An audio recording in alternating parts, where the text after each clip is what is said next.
Hello, YouTube, and welcome to Anime Royalty Radio, where gearheads and nerds come to hang out. With me, as always, is Don Juan. What's up? Aaron Legend. What's up? And I'm Mr. Spud. And on today's episode, the Gatebox. What is it? Aaron's already excited. Modern Warfare is starting fights in IGN.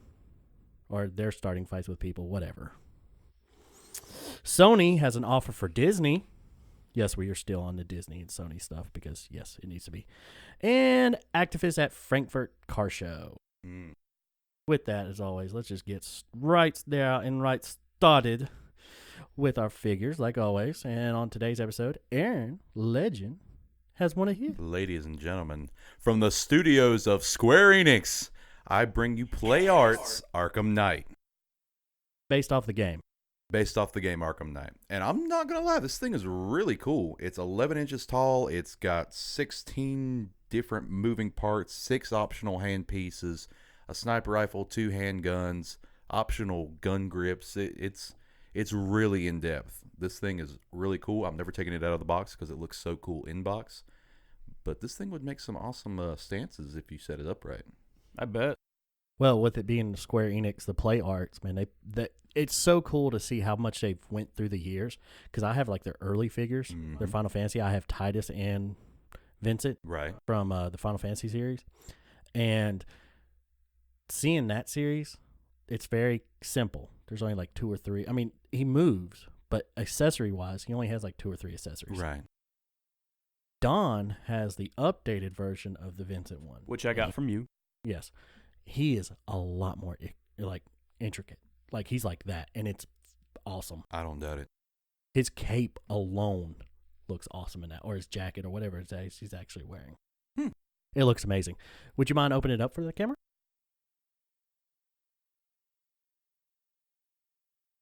Ooh la la! Ooh.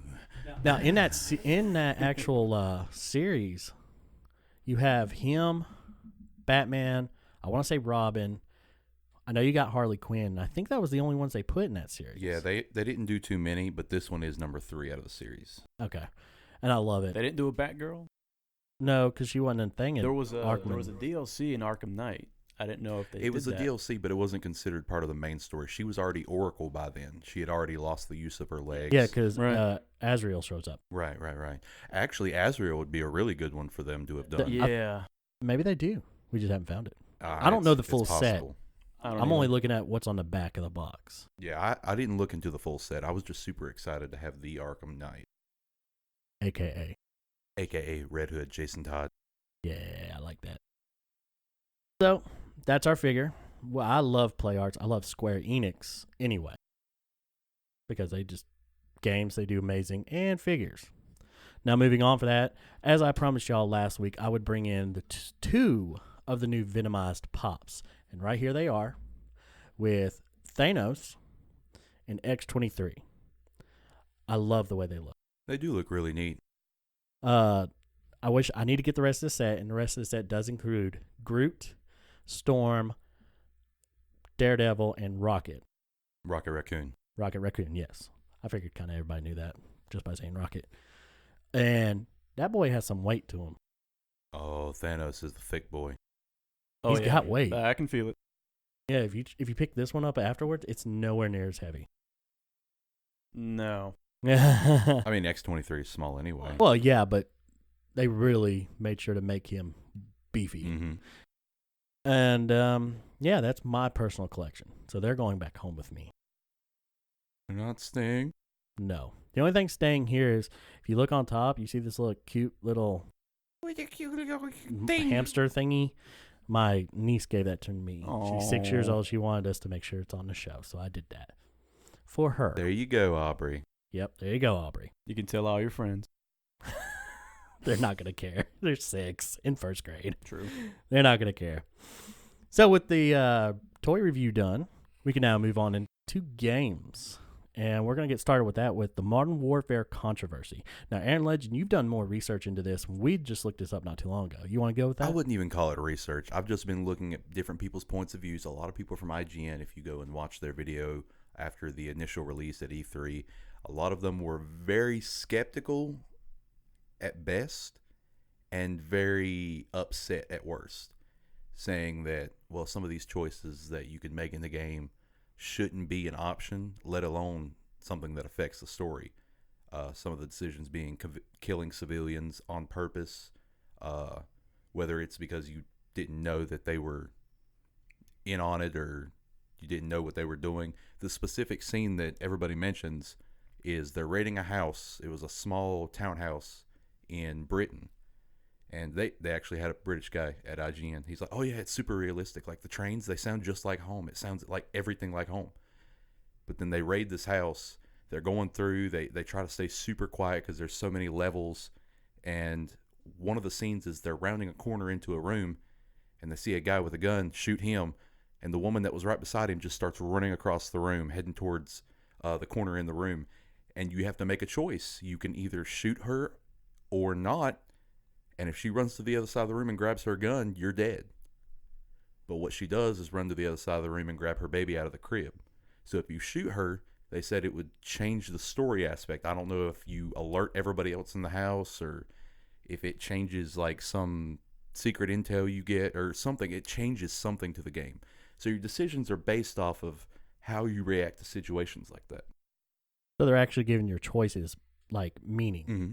That's almost like a Mass Effect thing. Exactly. And these are real events that happened. I don't know specifically about the British townhouse incident, but they are taking like major incidents from headlines, fighting terrorists, rebels, all that kind of stuff. Everything you read from this past couple years is going to be in the game. It's really in depth. And they're just now having a problem with that? Yes.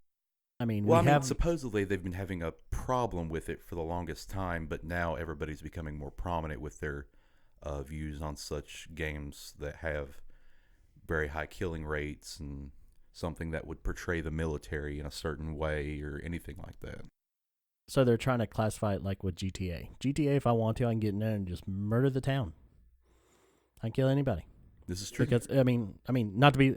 Everybody who's played GTA, at least from 3 to 5, that's what you do. When you get bored, you get in your car, you run over people, you get the 5-star rating just to have the military come after you. It just entertains. I'm not going to go out here and actually do it either. Right. So... But I think the part that scares them the most, even if they don't want to admit it, is the fact that games are becoming so realistic now to the point where we're literally replaying actual events that happened in real life, so detailed to the point where these houses are supposed to be modeled after real places. These people that were supposedly going in to take out that are terrorists are actually terrorists. I don't think they model their face after the actual terrorists that were there or anything. It's just, it's so close to home that people aren't exposed to video games like that, just automatically don't know what to do. There were people literally in the audience. I don't know if they were from IGN or who they were from, but they said that they were so scared of the trailer. I'm not even joking. They said they became super stressful just watching the trailer. Wow. Mm-hmm. And I didn't get to see the same trailer they saw. I don't know what they saw, but they said it was intense. And see, isn't that why we have the ESRB rating? Yes, yeah, we do have the ESRB rating, but ESRB rating can't evaluate psychological ability to comprehend violence. Well, if you think you're going to have a problem with the game because you have problems with the games like it. But if you're a 30-year-old man who's done nothing but live with his mother and then one day you decide to go out and buy a video game, that might freak you out. Then you just... It's rated mature, and you are supposed to be mature enough to play that game at 30 years old, but at the same time, ESRB ratings can't evaluate psychological habits of people. Well, if you don't like it, return it. Exactly. That's literally what I was about to say. Yeah. If you don't like it, pop it out, return it. You never know what you're going to get with a video game. That's why you have to play it to find out. Yeah, it's if a gamble. If you like it, play it. If you don't, it's like a movie. Yeah, that's most things too. Mm-hmm. Yeah, it's like a movie. And movies are even worse because everybody wants something different from a movie. No, Godzilla, I wanted a monster wrestling match. Well, other people didn't want that. I had to throw that in. It makes me mad, though, this whole thing.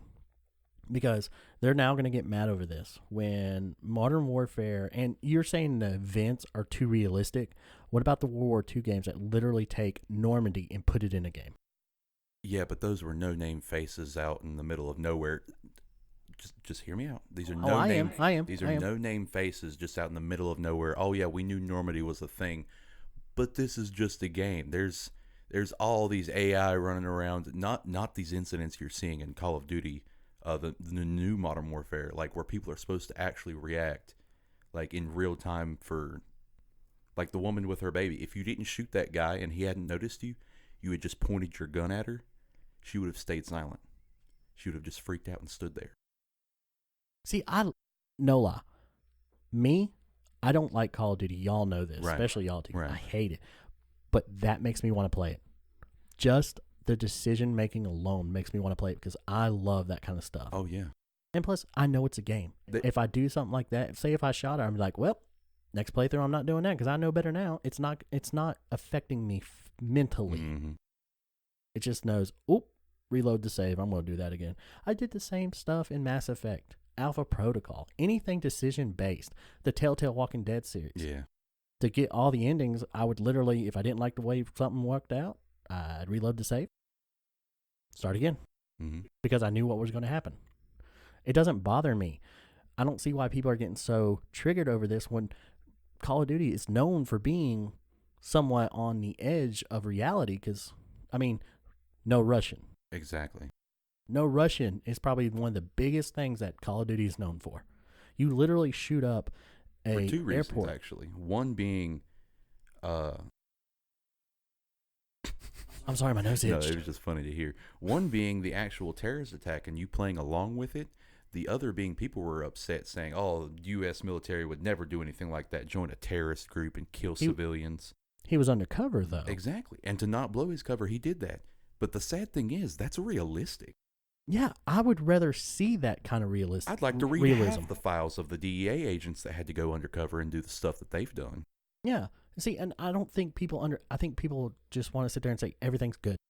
They don't want to look at the dark and dirty that we literally base games off of Mhm. because the government or CIA or DEA has released some of the files and said, "Hey, here you go. Y'all can talk about this, but we're gonna cross out this little bit here." You know, Mhm. they do censor it to a fact because they can't do so much. Right.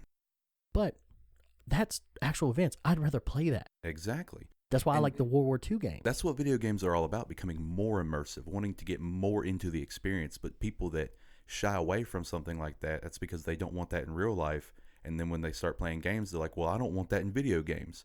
Well, you don't get that choice for all video games. You don't get that choice for all movies. There's people that want different stuff out of video games, people that want different stuff out of movies. If you want to play a shooting game where you don't have to worry about it being so real, you have Fortnite, you have Star Wars Battlefront, you have all these other games you can play. Just don't attack the one that's trying to be more realistic. Yeah, people have their own agendas and try to push that on the media, and they can't just enjoy the content for what it is.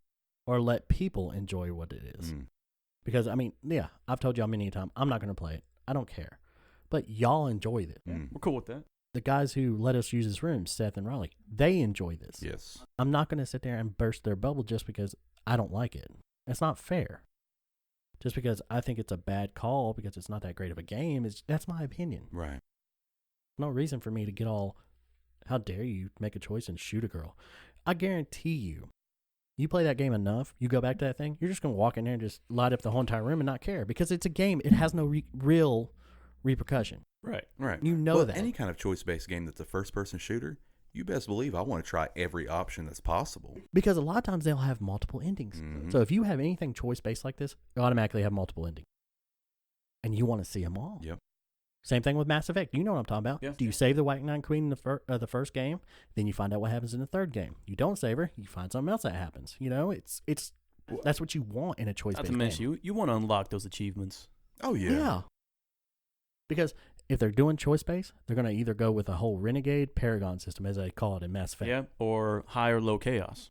Yeah. So basically, doing the things of shooting the mother, doing stuff like that, it's probably going to branch you in to that area there, or it's going to make you a bad soldier. Now, once again, we don't know what that's like. We don't know if, like, killing the mother would stop you later down the story or just make it harder or it changes your choice base. I don't know how the mechanics are going to work yet. Right, but a lot of times you get into that when you implement choice base in a video game, that's usually the way it goes. Yeah, and it can go other ways. There was Army of Two, the 40th Day. that didn't change much of anything. Right. It would just right. show you a little clip of what happened afterwards. Like the kid that died, if you told him to go get the sniper rifle and he got shot trying to get it, then it would just show his parents being super upset and wondering why he never came home and so on and so forth. And if you told him not to get the sniper rifle, he actually leaves you and gets away, and he's actually some kind of underground killer / drug dealer and all that. There's always a bad side to every story. Yeah.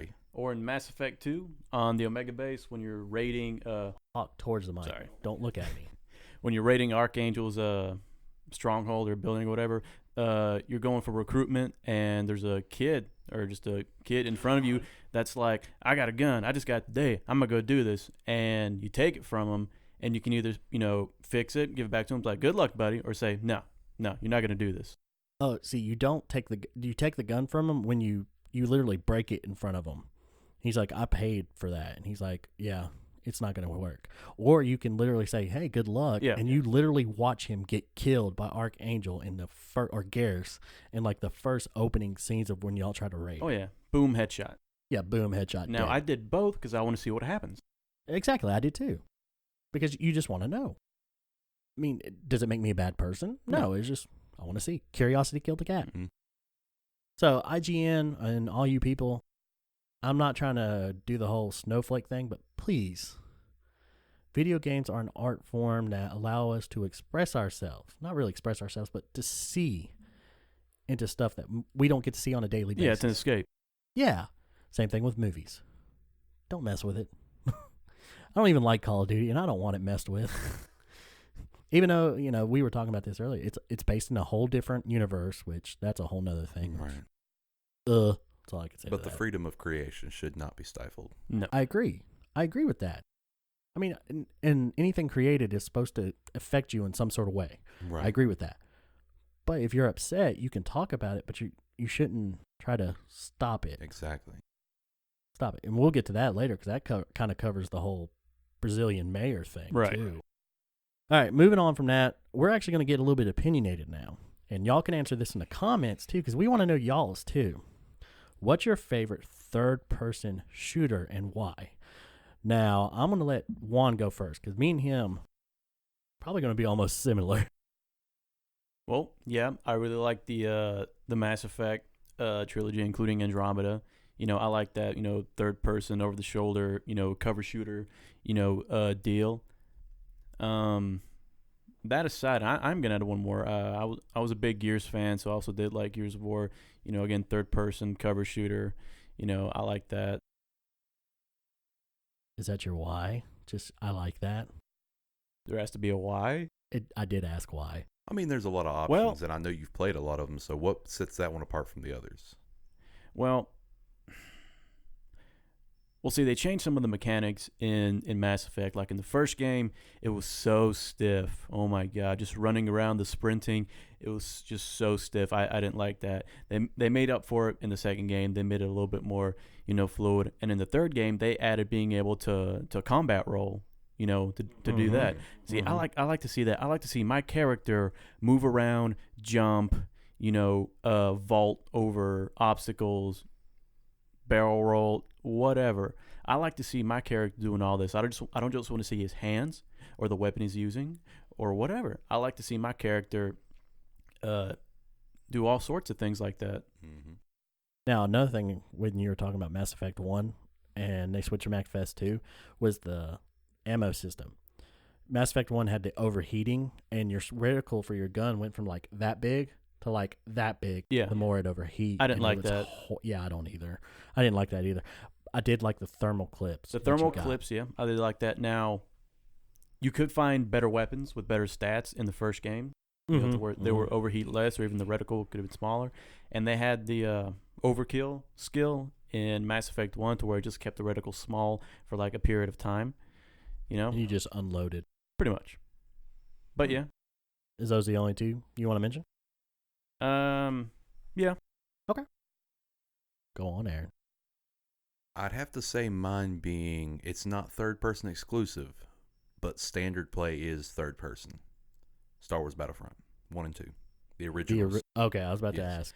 And I love the way the first one played. I think it did kind of suck that they didn't have like a real story mode. They had a small campaign. It wasn't bad, but it was just basically following the events of the movies, except you were in the battles. Like when Anakin raided the Jedi Temple, you were a clone helping him raid the Jedi Temple and shoot Jedi. The rifles and everything were on point. The healing and the ammo mechanics weren't too great. It was pretty basic in that aspect, but it was just so much fun. The DC-15, it was no doubt the best rifle in the game. Just your standard rifle. It would shoot at a decent pace and it was decently strong, but as you shot more, your reticle wouldn't change, but your barrel would overheat and your bullets would start to fly. And That's kind of like the Mass Effect system. You'd see your bullets flying different areas. Exactly. It would still stay inside the reticle, but your reticle went from, like I said, that big to like that. we see that's the thing. You could keep your reticle the same, and as long as you're just holding down the trigger, the barrel would overheat, and you wouldn't see any heat change, or the reticle wouldn't change, but you would notice your bullets slowly starting to go further out and further out. I You got you. had to stop, do another 3-round burst, stop, do another 3-round burst. It was just so much fun. Oh my gosh.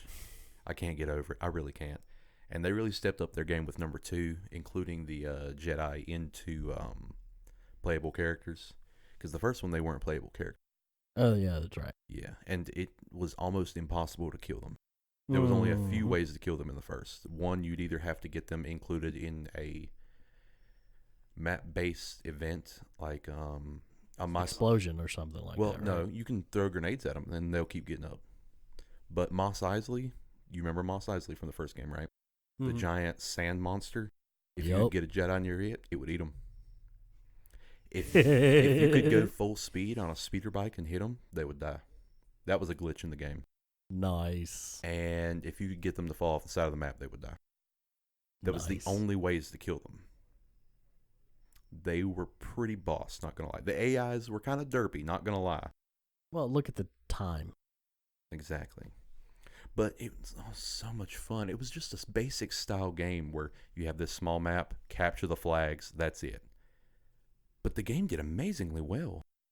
Simplicity. Simplicity works. Oh, yeah. In certain aspects, simplicity works. And that game was a key representation of that. Now, I don't know if another format could have done that. I don't know if they would have been able to pull off like a Call of Duty style game where it's military, but that is your only options. Like, you are a military guy, but in this game, you can only capture the flag. That wouldn't fly. It has to be Star Wars. I agree. I agree with you 100%. The good thing that number 1 had, that number 2 also had, but number 1 was known for it, was the availability of which campaign you wanted. You could choose the Droids Army, the Stormtrooper Army, the original clones, the You could choose like a advanced faction. clones. Yes. It was really neat. It was a little bit ahead of its time, not gonna lie. Like, you'd see a droid running off in the distance, and he can't run at that distance. Your console couldn't put out the frame rate to actually make out the character, so he would just slide across the field. No, like Some of you the just see a greatest droid stuff. just.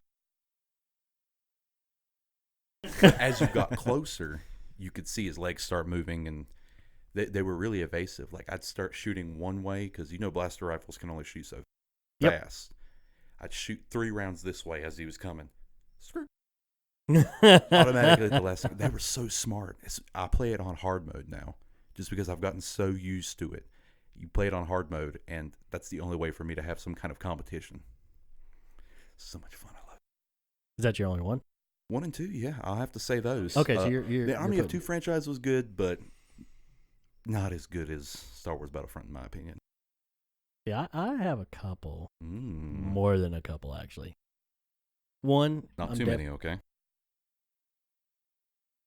Damn. Yeah, not too many, okay? I'll try. Okay. First one, if I had to rank any of them top, especially shooter, will have to be Mass Effect. And it wasn't just the shooter mechanics that did it for me, it was the story. The fact the story was so deep, the character customization, everything, the freedom to go out in space and do whatever you wanted to. You didn't have to be linear to do anything. Was great. So I liked the fact that it was a third person. Mhm. But it actually took me a little bit to get used to because a lot of my RPGs that I like were very turn-based or that style. Mass Effect was probably one of my first action RPGs that I liked. And I loved it. I've played it I don't know how many times. You have a character now that I'm playing with. You have a character I've made. My wife, my brother-in-law, my dad. I have like 3 or 4 of me. I can't get over it. I love it. Now, and there's so much stuff like Andromeda, in my opinion, is the best form of the combat because it was just so realistic and you had to jump jets and it's fun. But nobody likes Andromeda because it had a quick release date and the bugs in the face and everything like that. But I love that style of shooting and that style of action RPG. Mm. Don't get me wrong, Skyrim's good, Fallout's good, but I hate how it's all first person. I don't want to see my hands. Well, it's optional in Skyrim and in Fallout, isn't it? Yeah, you can change it, but it just feels so weird. Right. Like your aiming doesn't feel right. If they did it like Ghost Recon Wildlands, it'd be so much better. Mm. If they literally had you third person the whole time till you look down the scope and then it went to first person, it would have been perfect. Another one would have to be Resident Evil 4, especially 5. And 6 wasn't bad. 7 was full. Did you play 7? Not yet.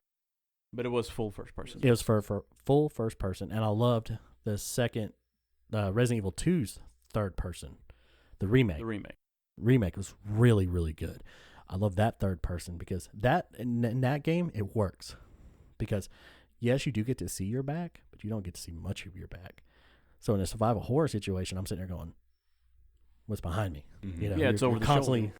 Constantly doing, Right. what's behind me? That's probably one of my second favorite. Another one is Little Gem that got released for, don't give that look. I told y'all, I had a lot. I know. Another gem that got released on only the Xbox 360 and the PlayStation 3, made by Sega, was Alpha Protocol. Basically, you are a CIA agent trying to save the world, and you had to go to different places, everything like that. It was all third person, over the shoulder shooter. It was a little bit more free third person over the shoulder because you were back kind of further behind and you had better range of the camera. But it was really good. If our mics picked that up, I hope whoever did that is okay. I think you lost that round.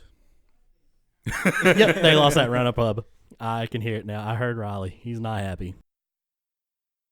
So that one, and I am going to mention this one. I'm sorry. I'm doing it quick. You got to give me that. I'm doing it quick. Good. Another good one, which I don't know if you can really base it as a third-person shooter, but you kind of can because you control the camera and a lot of the shoot, and you're going to shoot from this angle. Metal Gear Solid.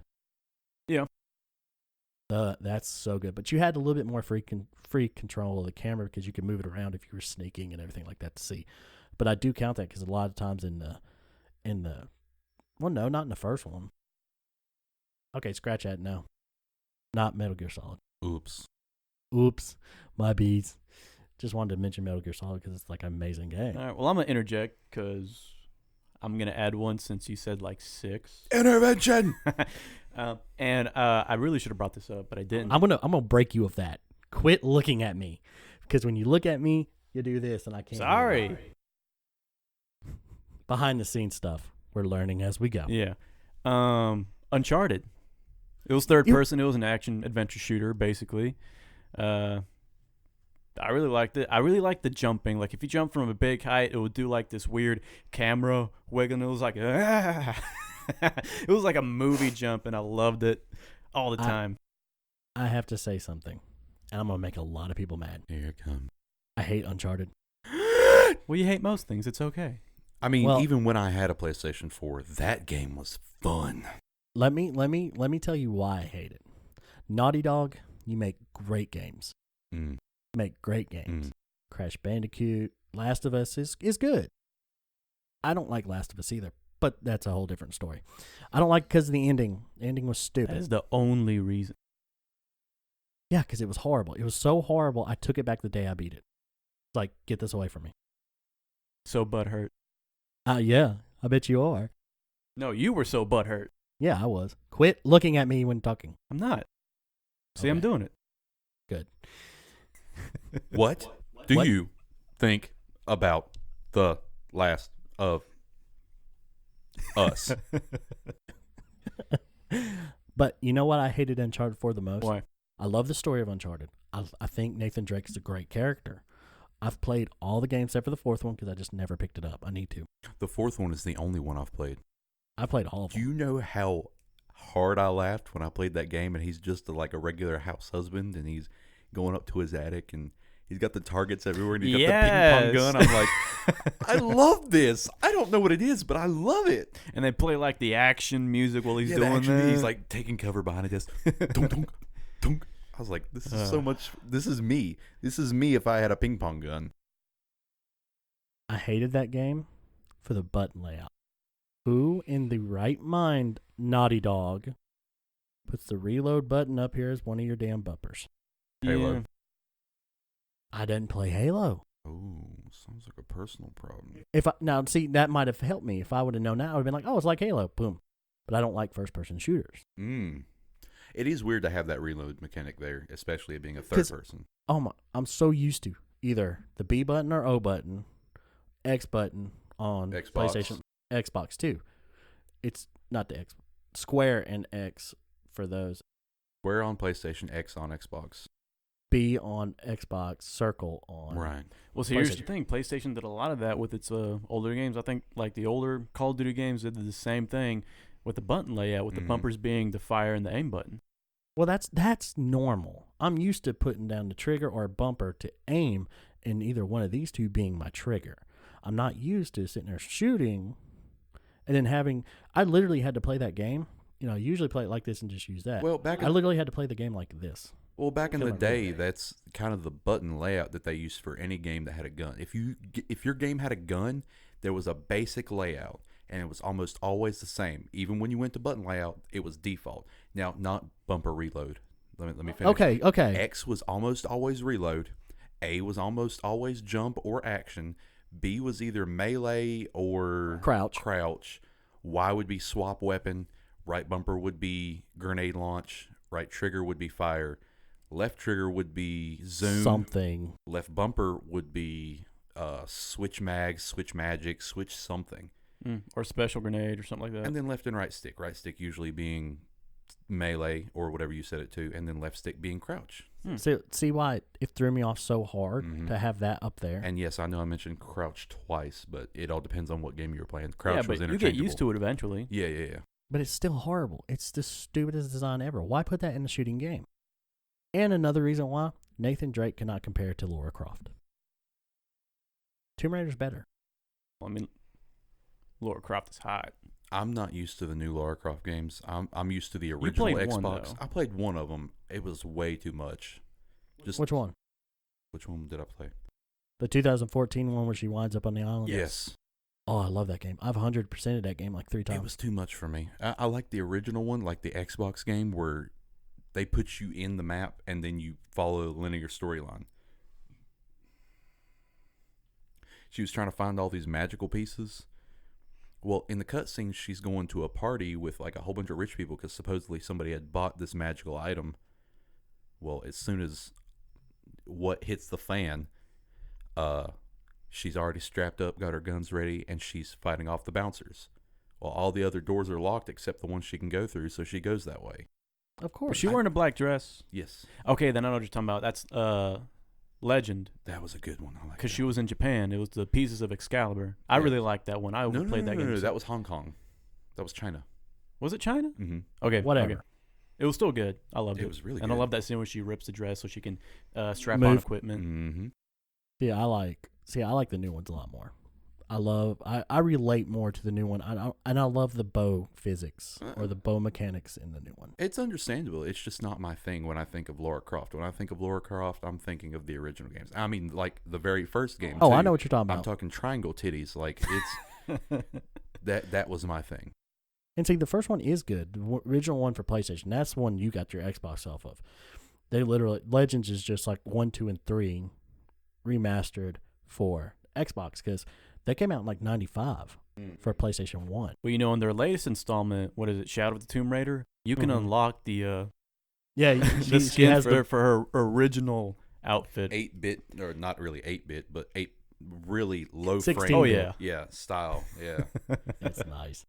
All right. Speaking of old, now here in the last couple of years, we've had many consoles come out that basically had a bunch of their games loaded onto it. You had the NES, which was the first one that started this trend. Had Final Fantasy, a couple other things. You had the Super NES that came out the year after. SNES.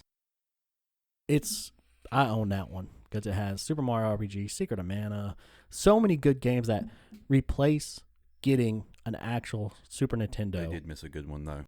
Which one? Dreamland. I thought Dreamland was for GBA though. They could have added it in. It's just a ROM. They could have You're added right. it You're in. right. They could have, but they did put Kirby on there. Oh yeah, I don't doubt. Yeah, I saw the games that they had, but I just wanted Dreamland so bad. I want to play Dreamland on the big screen. I agree. That would be awesome. Then 2 years ago, PlayStation did it, and see the PlayStation flopped. You know why the PlayStation flopped? No good games. Not even GoldenEye? GoldenEye, no. GoldenEye was Nintendo 64, buddy. Oh, I was playing a different game then. They had one for the PlayStation 1. Yeah, but it wasn't good GoldenEye that you're thinking. But no good games. And I say no good games, and what I mean by that is if I was to go out, which I did this as a thing, for $99 when it came out, that's how much the PlayStation Mini cost. For that $99, I could literally have bought the PlayStation Mini that came out in 96. That was a better port of the PlayStation. I could get 2 controllers, memory cards, Final Fantasy VII, Wild Arms, and Metal Gear Solid, which were the 3 big flagships besides Tekken 3 on that console for less than $99. Where is it better for me to get that? Now, granted, it had more games. Did it have Spyro? Spyro was a big one, was it not? Crash Bandicoot. Crash and Spyro. It did have Crash Bandicoot and Spyro, but if I wanted to buy those, I would still have been under the $99. Well, this is true. So, why I'm getting at this is because Sega has now announced that they're doing a Sega Genesis Mini. Now, sorry I'm on my phone, but I'm bringing up the details for y'all. It's going to cost $79.99. Great pricing. It's not too much, not too little. Does it mention if it's HDMI or auxiliary? They are. They're They are, HDMI. yes, they're HDMI. Because literally, if I get a 4K cable, I can run it. I got the NES. I can make it 4K. Okay, cool. Just by the cable alone. So, with that being said, it comes for $79.99. You do get 40 games, 40 legendary games, as it says, that are play and ready. Yeah, it even says it right there, HDMI cable. Right there on the thing. Here's some of the games. Now, I'm going to give you some of the ones that make this worth it. Okay? Castlevania Bloodlines. Okay. Right there. Shining Force, Toe Jam and Earl, Comic Zone, the original Sonic the Hedgehog, Altered Beast, Castle of Illusions, The World of Illusion, which is basically 2 main Disney games that came out for that. That did very, very well. Sonic the Hedgehog 2, Earthworm Jim, Streets of Rage 2. Now, I know y'all don't know what this is, but Streets of Rage 2 was basically their Final Fight, which is a beat-em-up, straight platform beat-em-up. Oh, like Fighting Force? Yeah, exactly. Oh, okay. But not 3D. Fighting Force was 3D. Yeah, right. But Street of Rage is like, everybody's like one of their top beat-em-ups. Super good. That the one where you find like pieces of meat on the ground that you can eat? I don't know. I haven't played. I think so, but I could be wrong. You're thinking of Minecraft. No. That's a different beat 'em up. You get Phantasy Star 4, Golden Axe, Ghouls and Ghosts, Street Fighter 2, a Mega Man game. Which The Wily Street World. Fighter 2? It just says Street Fighter 2, so probably the the basic original one. Okay. basic one. And you get a Strider game, Monster World 4, Eternal Champions. Now, that's not all of them, but that right there makes it worth the price. I mean, yeah, it doesn't sound too bad. Because cartridge games do not, unless they're just a game nobody liked, they do not go down in value. Prime example. One reason why I got the NES Mini is because it comes with Earthbound. Now, to buy a console for a Super NES, you're looking at $50 to $100. That's at a retro game store. Guess how much Earthbound costs? 140. Without the guide, because see, this game when you bought it, it came in a big box. Mhm. It came with the guide in it already, Ooh. and the case itself, or the cartridge itself. Right. Without that, you're looking at about 100 to 140. With everything, 200. That already, in my mind, made the Super NES worth it to buy. I've got the game. I bought it for less than $79. And now I don't get the guide and the aesthetics, but the guide's everywhere on the internet. Oh yeah. So I'm not worried about that. So, do I think the Sega Mini's worth it? Yes. Do I think Sega is brilliant for doing this? Yes. PlayStation needs to learn from now when they go to do the PlayStation 2 Mini, which Wait, I will would not it buy. not be the PlayStation Mini Slim 2? It would have to be the Slim. They'd probably base it off that. That's what I 'cause was thinking. the big box PlayStation 2 was horrible. Yeah. It'd break like every It time. lasted had like 2 one years more. in my house. I didn't even have it 2 years. All right, moving on from games, which I like that little chunk of time. That was a really nice. good chunk of time. Now, we are going to move in to comics. Comics. And the first thing is, and we've been doing research on this because we're trying to keep up with current events, especially with the whole Spider-Man stuff, because even though I hate Spider-Man, I still want to know. Don't give me that look. Sony has offered Disney something. These nuts. No. But Think about it. Think about it. Think about it. Sony offered 30% of Spider-Man, and they want to put Venom in the MCU. Eh? Now, we were talking about this in the car ride up here. We don't know what the 30% is. No. We were all bouncing off something. To me, when you say 30% and you put Spider-Man in front of it, I'm thinking rights to like films and stuff like that. Right. So that means they would only own 30% of Spider-Man. That means Sony can still have the majority on like big decisions. Exactly. And I think the reason why they want big decisions is because the Spider-Verse did so well, Mm. and the Spider-Man PlayStation 4 game did so well. Mm. So I think that's why Sony's offering the 30% to Disney, because I think they do care about keeping Spider-Man in the Avengers and in the MCU to that point. Right. My biggest problem with this, Venom. I don't know if I want Venom in the MCU. Yeah. I do because I want him to do a real origins. Right. A real Spider-Man origin story. No, a real Venom origin story. That's what I meant. Like an Said origin. Spider-Man. origin story. An origin story that includes Spider-Man. A canonical origin story. So you want what I want. Yes. Basically, I want the symbiote to come down from space, latch on to Spider-Man, and then go to Eddie Brock. exactly. That's what I want to. But I'm afraid. Disney has already mentioned multiple times they are thinking about keeping Deadpool rated R. Thinking about it.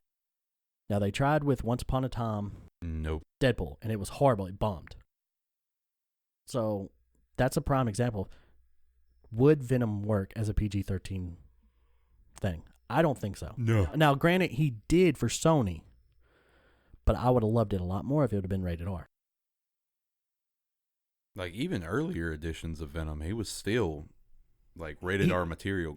Granted, comic books couldn't be sold rated R back then, but still, like they still talked about him having to eat brains of people because that has the chemical in it that he needs to survive. He has to eat that, and that's just part of Venom's mechanics. They didn't talk too much about it in the movie, I think for lack of time or something like that. Lack of time, but I think Talking They about the did last offer- Venom movie? yes. Well, no, they did a little bit because they said that Eddie was dying because the parasite was, They said it was killing him, which technically it is, but at the same time, they didn't get a lot of time to explain or why or how. No, many- but they mentioned it. Yeah, they mentioned it. And even the most iconic scene from that movie, I'm sure you guys have seen it tons of times on YouTube, where Stars is now playing the Venom movie. Be a faceless turd in the wind. and he eats that guy's head. But it doesn't show it. It just shows we are Venom and then him coming no in. blood, no guts, no explaining why you just ate that guy's heads. Just, are you okay? Oh yeah, I have a parasite. Night, Mrs. Chang. I still love that part though. It's hilarious and it's a beautiful scene. It's just at the same time I felt like a 13-year-old watching Venom, not an adult watching Venom. Well, even in the movie, they showed Venom eating the heads of people. They just don't show any viscera. The head just disappears into the mouth. Exactly. Yeah, because when the girl actually takes over Venom to get him back to Tom Hardy or Eddie Brock, she eats a person. She's like, "Oh my God, I ate him." He's like, "Yeah, you get used to it." Yeah, they talk about it, but they don't show anything. And Disney's bad about that a lot, especially with Star Wars, mentioning, or not even mentioning, just being super gory in the background, but not letting you see it. Like the big fight scene after Snoke or whatever his name is, he got chopped in half, but you couldn't see anything because he was so far away. Yeah, and then you they see put his him out body of focus. split in half, and then they're That's focusing it. on the fight. That's That's the thing. They put him out of focus. The stormtrooper that got stabbed, or not stormtrooper, the guard that got stabbed in the face with the lightsaber, they did a side view so you couldn't see anything.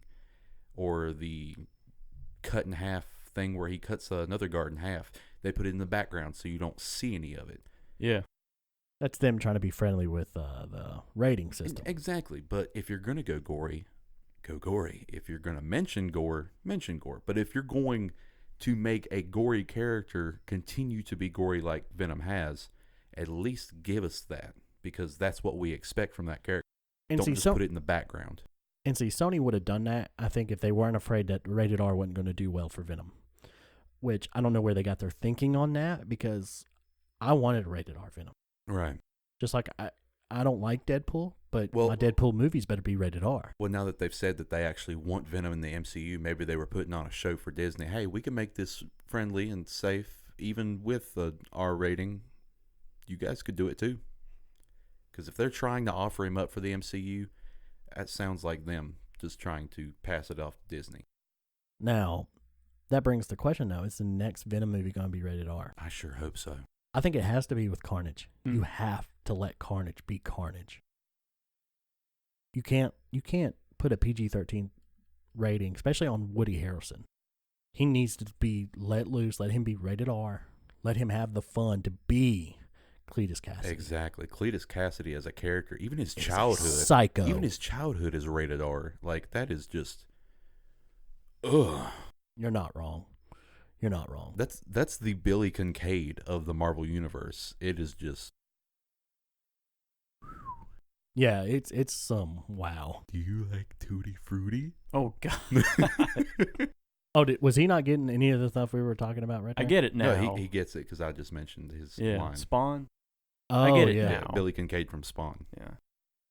Did y'all finish watching that? No, I haven't finished yet because I I'm did. working You did. on second shift now, and Jacob's working on first, so we can't watch it. Oh, he's wanting to watch it too. He watches it with me. Oh, yeah. We don't have I'm our sorry, intern today Jacob. with us. I'm so sorry. Our live studio audience. of That's one. the crickets you hear in the background. That's our live studio audience. It is now. Okay, moving on with that. Now, as we know, in the next couple of weeks and on the last episode, we talked about the Joker movie coming out. So that made me think, and I want, even the comments, yes, we're going to do this too, because I want to know, who's y'all's favorite Batman? And when I mean Batman, I don't mean cartoons, because we're only going to say Kevin Conroy. I want live action. Who is y'all's favorite Batman live action wise? Excluding Robert Pattinson, because we don't know how he's going to be yet. Okay. Y'all are both looking at me. You did that whole get up where you were Well, ready. I was ready for Kevin Conroy to be my answer, but then you said no cartoon characters. Because I didn't want that. Okay. I said live action. Well, everybody agrees on Kevin Conroy, so that's not much of a I mean, yeah, debate. if you ask me, I'm going to agree. Kevin Conroy is one of the best. Best Batman, not best Bruce Wayne. Now, we can do that if you want to. Y'all want to Okay. split it? We can do that because I like that question. Because you can have somebody be a good Batman, Mm-hmm. but not Bruce Okay. Wayne. Oh, I agree. definitely. Let's do it. Best Batman, in my opinion, You got two. Give me top two. top two. For the times, Michael Keaton did really good. Is he your number one or number two? Number one. If he had had better technology, if they had made the bat suit a little bit better, if the flexibility wise, I don't care. Don't you talk about my 1989 Batman outfit. That is the best looking Batman it's a outfit beautiful ever. design. It's just not very functional. Like, it's the moon. There he goes. I don't care. Sir, we'll get to you in a minute. I'm talking. I'm making conversation with him. And the acting was on point too. Michael Keaton knows how to be a Oh, good yeah. Batman. He knows what Batman is supposed to be.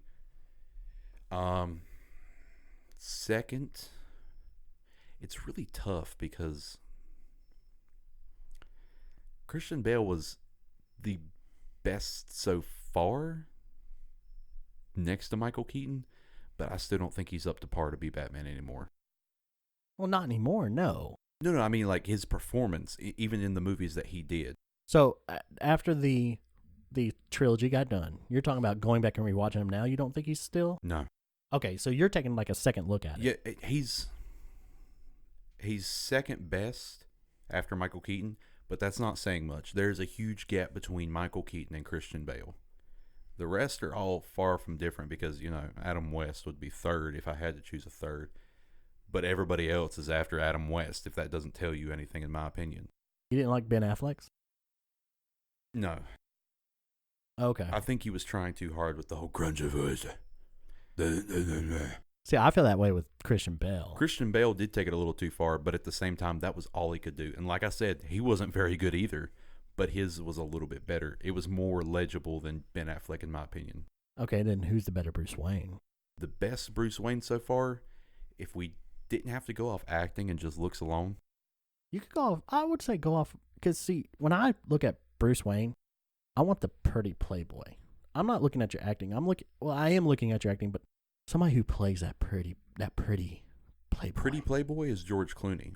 He Really? looks like a Bruce Wayne. Maybe he was a little too old for the role. I'll give him See, that. I agree. He had a little too much gray in the hair, but if he was a little bit younger, he's the best looking Bruce Wayne there is.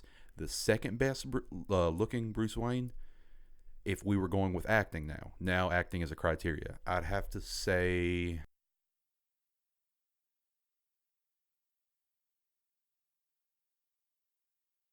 Ben Affleck. Really? Yes.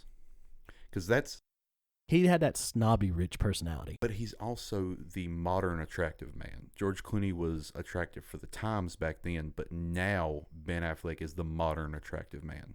I'm going to disagree with you on the George Clooney one because of Val Kilmer. Val Kilmer wasn't bad. Okay. See, Yeah, Val Kilmer I wasn't was bad. expecting a little bit more from you from that, but I'm glad it did. I mean, he wasn't bad. I could say a lot worse, but he's not bad. Don, you want to go next? Yeah, I'll go next. Favorite Batman, I will say Christian Bale, and I liked how in the second installment, what was it, second or third installment, where they actually The Dark Knight. in Dark Knight they actually let him move his head. He was like, I want to sit where I can actually move my head. Oh, when he talks about his suit, he needs more mobility. Yeah, in his with suit. Lucius Fox. Yeah, I like how they did that. I like how they changed that. And I'm not going to give you as Bruce Wayne, no, I didn't like Christian Bale as Bruce Wayne, but that's just me. That's just a personal thing.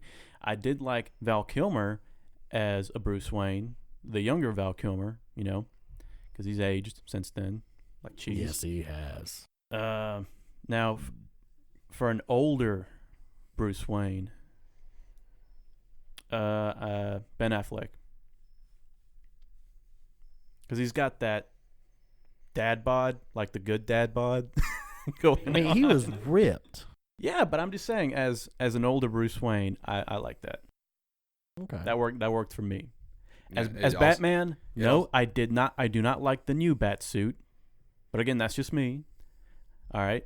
And honestly, I would rather have Christian Bale's "I am the Night" versus the vocal thing that Ben Affleck has to make his Batman sound deeper. Mm, I feel like it's cheating. yeah. I don't. But that's me. Well, go ahead and give us yours. My two favorite Batmans are always going to be my two favorite Batmans. Michael Keaton, number one. Right. Because 1989, Batman movie, directed by Tim Burton. Probably, even though it's corny, it's still the best Batman movie because of how well it goes with the money. Who do you love? But Jack Nicholson and Michael Keaton just did well. And it carried over into the second one with Sharon Stone as... Which is Sharon Stone? No. I can't remember the girl who played Catwoman. But her and Michael Keaton. And everybody's DeVito. favorite midget. The Penguin. Oh, God. But they made him... Oh, yeah. I love the way they made Penguin look. He looked just He disgusting. looked like a penguin. And I loved it. Danny, you did a great job. Yes, you did. But I'm always, the trash man. But acting-wise, he's still my favorite Batman. My second favorite Batman, and this is going to be a shock and all, it's not Christian Bale. It's Ben Affleck. And the reason why, he did a great representation of Frank Mir's Batman from The Dark Knight Returns. The comic book edition of The Dark Knight Returns. The suit you hate so much, sir. I just don't like the big bat symbol. That's Frank Mir's personal. Well, I don't like it. Frank Miller's. I like it to Frank look Miller's. sleek I'm and sorry. I'm sharp, saying but that's Mir, just and I'm not me. meaning to. Yeah, but that's straight from the comic book. I have to Doesn't mean I have to like it. I have to agree with Don Juan. I think his Flashpoint outfit looked better. That's just me. But that's not Flashpoint. He wasn't portraying Flashpoint. I know. Not I'm getting not what I technical. meant, but I think that outfit looked better. I loved Ben Affleck's Batman. He portrayed the perfect older Batman. He was slower. He was more violent with his move types. If you watch the difference between a young Batman, he's more agile.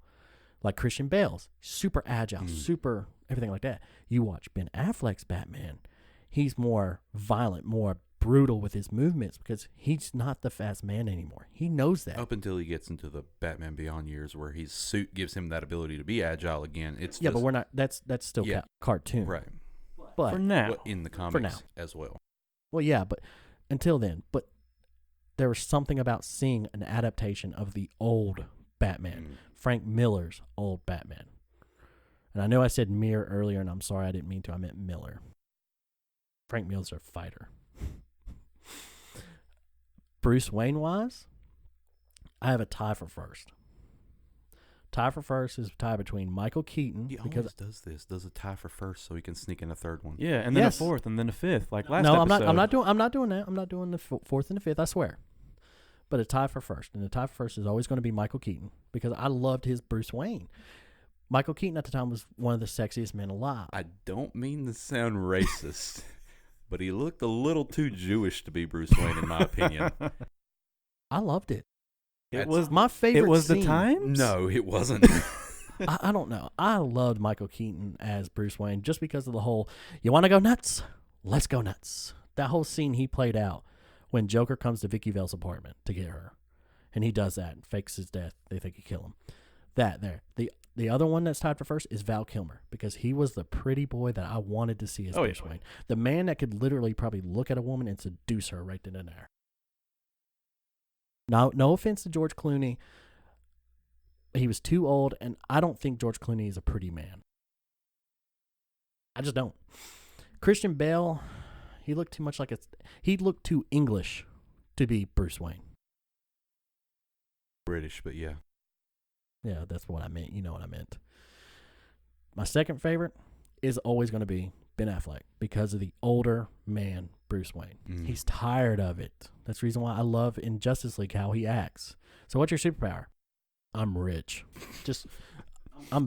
So what? Shut up. I'm Bruce Wayne. I am the Bat. I am the Knight. You know, and in Batman versus Superman, Dawn of Justice, he shows that more vigilante side of Batman in that. And that's one reason why I do like that movie. Because you get the Frank Miller Dark Knight Returns Batman. And I love it because he's more brutal. I'm tired of it. Yeah, I'm gonna brand people criminal because I'm tired. I'm trying to teach more of a lesson because basically he's tired of having to do his job over and over again. Which, to be honest, Bruce, if you just would have picked up the Punisher's thing, you wouldn't have to worry about that. I ain't going into Frank Castle. See, only three. Okay. Proud of you. Yeah, see. Now, moving on from that, since we went on, good tangent about that. I like that. Mm-hmm. Now we're going to get into the Brazilian mayor stuff. Now, Don, you talked more about this. I've had you follow up more on this.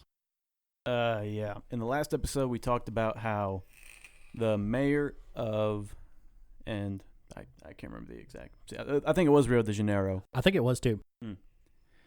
In Brazil, he disliked, or he just hated the fact that comic book store was selling, what was it? Young Avengers. The Young Avengers Children's Children Crusade. Crusade. Comics, because it showed two male characters, kissing, and I've seen the pictures. It doesn't look bad at all. This looks like two guys kissing. I don't have a problem with that. It's just a little gay. Yeah, and we didn't know this, but he is a former Evangelion. Is that how you say it? Evangelical. Yeah, that. Sorry, I was thinking of Neon Genesis. Evangelical. Yes, evangelical preacher. Yes, the preacher of the Giant Mechs. Hey, that would be me. Get out of here. Just get out. No. But because of this background, he tried to. Well, first he tried to confiscate. Correctly. Sir. What? Do you have time to talk about our Lord and Savior, Gundam? Sorry, I had to. You go. I'm sorry. Have you accepted Rainbow Six Siege as your first-person shooter? This is a COD household. Hey, I like Rainbow Six Siege. I guess It's he not has. bad. It's not bad. Go ahead. I'm sorry. At first, he was trying to get those comics pulled out. Like, he actually was going to get police involved and get them confiscated. And then I believe he tried to get them censored, like how you would censor an adult magazine at a bookstore or at a gas station where it's got the black bag over it. You can tell what it is, but it doesn't show anything, right? Or some kind of age restriction, some Right. way that Yeah. little kids couldn't just happen across it. That's right. Well, recently, they appealed for that, and the Supreme Court of Rio de Janeiro was like, no, we're not doing that. Let them buy what they want, basically. It was very, on the mayor's side, what did you say? It was very prejudiced against, It is very prejudiced. I don't care what anybody says. because it was only trying to censor these, what is it now? LGBT, related comics. Content, yeah. And it was very prejudiced against just that. So they overturned it. They were like, no. And ironically, they sold out of comics Oh my god! because it was so controversial. And there was also, when he was trying to do the ban, and he had it in effect at that time, there was other comic book stands that were going outside of everything, still selling it, Oh yeah, like behind the scenes, and still selling out of it. I think I read somewhere that they actually made a stand of all the things that he was trying to ban. Like, hey, the mayor was just trying to ban all this. You want to buy it? Making them money? I mean, Yeah, that's Come a good way to make on. money. controversy yeah. sells, Mm-hmm. just like sex. I mean, no lie. I mean, I know that sounds bad for me to say, but it's the truth. No, it's true. It's true. It's the truth. You ever seen a Fanta commercial? Yeah. Don't you wanna Fanta? But, and like I said last week, we talked big into this and everything like that. But apparently, too, we found out this wasn't the first thing he tried to censor either. That was LGBT, whatever. Or am I wrong? I don't know. I'm a little hazy. I can see that. I've only eaten breakfast, and it's I told you we could eat before. It's 9:31. They're waiting for me to cook. The man can cook. I can cook. And I can eat. But I'm so happy the Supreme Court said, you know what? Yeah. Nah, man, you ain't doing this. Because if it was, and see, there's something that, in my opinion, goes on to the parent's job. I'm gonna go back to that. It's the parent's job to sit there and say, my son or daughter should not be reading this. It's a parent's decision, but they're gonna find it anyway. And if it was straight up porn, I'd be understanding. Right. But it's not. I mean, it's a loving embrace kiss. That's all it is. Just it's stupid. Blown out of proportion. Very, but I'm Yeah. so happy they overturned it and it sold out. It's sold out. That's just great. Now, you can imagine that one guy who bought 5,000 issues thinking it was going to be censored from now on, thinking, crap, I have to sell all this now. I bet you he'll still sell it because it's still got. Oh, it's, yeah. it's still very Oh, yeah, controversial. if you have a corner on that one issue, then trust me, you're going to be able to charge whatever you want for it. Oh, I guarantee it. And that, what's going to make it better later on? Comic books, as long as you can see, if you keep them in good state, Oh yeah. they keep their value and they go up. And they'll Well- have history attached to them too. Yep. Yeah. It's going to go up further. It's the first appearance of 2 gay superheroes. It's had this tied into It it. has now. political value. Yeah, it's going to go up in sale. I guarantee it. Give it about 10 years, things going to be worth at least $100. Sounds about right. And good. What's wrong? Another round lost. Sounds like it. Oh, Very intense out there. which I mean, prime example. If you look, That sounded like the angriest fap I've ever heard. I think, Come on. I think that was a mouse bouncing off the mouse pad. Oh, sure. I guarantee it was. But like those comics you see on the table, I can go ahead and tell you, if you look at the price that's on them, you'll see like 75 cents, $1, maybe, if not lower, right? Back then, Like- yeah. What's Man Thing say? It should say it on there how much it was. 40 cents. I paid 10 for that. Now, granted, it's not the best You have to cover inflation as well, but at the same time, very important issue. because it's the first appearance of Man Thing's. It's not his first appearance, but it's his first own comic, and sorry, it's not in the best shape. If it was graded, it would have been more. Mm, But that happens. Spider-Man 300, prime example of this. yes. Spider-Man 300, when it first came out, was like $1.25. It's now worth $400 to $500. Oh, yeah.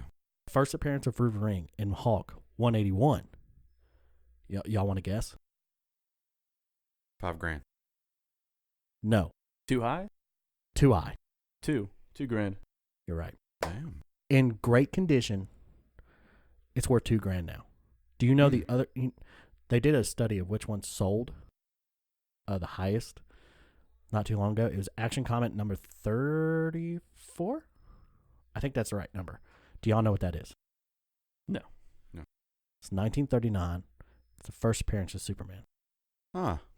Sold for $3 million. Oh, wow. Now, granted, it was in great condition, but another one that is about in between that price range, it's like $3,000 to $4,000, depending on condition. Right. The first Teenage Mutant Ninja Turtles. Oh, that's pretty neat. I would love to have it. It's amazing to see how much, especially big events Oh, yeah. in comics, how much they go up. Like the one with Supergirl on it, that's the Crisis of Infinity Earths. That's where she dies. Right. If that one would have been graded and probably in a higher quality, I would have paid more. I spent, I think, $30 on that. And how much was it worth originally? You should probably see it, top corner. See a sign for $1.25. There it is, $1.25. Look at the inflation of that, just because of that key issue. That's what I'm saying. That comic will go up. Oh, yeah. There's no way. It's not going to now. So, hell yeah on Marvel's part. Oh, definitely. I would keep doing it. I see nothing wrong with it. Keep going with it. Why not? Makes them money. Screw it. All right, moving on from that. We're going to go back into anime now. Oh, And- really? Yeah. You know what this would mean, right?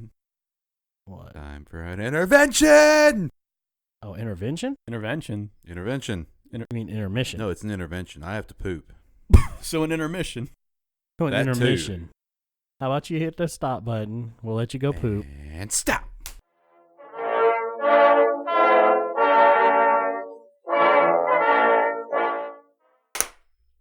Welcome back, guys. Sorry for the intermission. Somebody had to poop. It happens. It happens. We big boys, we poop. Getting back on to what we were talking about, we're on anime now. And as you heard in the intro, we were talking about the gate box. Now, this is interesting for our little anime fanboys here. And I like how Don's laughing about it because I know he's going to get one. If he had the money, he'd get If I one. had the money, I would so buy one. Don't lie. You're saving up right now. I can see it in your eyes. Don't look at me. Don't look at me. He might take out a small loan for it. So what is the gate box, Don? Well, I guess I'm taking lead here. Yeah, Yeah, I told you you were are. going to. All right. So, and I totally forgot the date, but this was like announced, I want to say 3 years ago. Because this was back when we were working at our previous Oh, job. yeah, quite a bit. But a Japanese company called Vinclu created and I have the dimensions here. While he gets on his phone. It's already there. I know. I'm gonna bring that up because it's funny. It's an 8x11 glass tube, basically, with a hologram anime character of the female variety. And it is great. It is awesome.